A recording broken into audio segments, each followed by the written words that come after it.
Hello అండి. First time mushroom curry చేస్తున్నాను. కరెక్ట్గా చేశానో లేదో కామెంట్ చేయండి.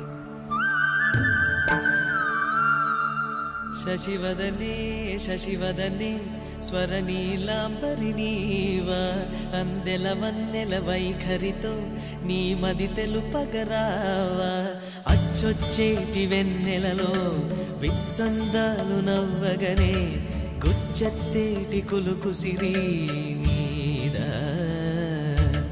అచ్చొచ్చేటి వెన్నెలలో విత్సందాలు నవ్వగనే గుచ్చెత్తేటి కులుకు సిరి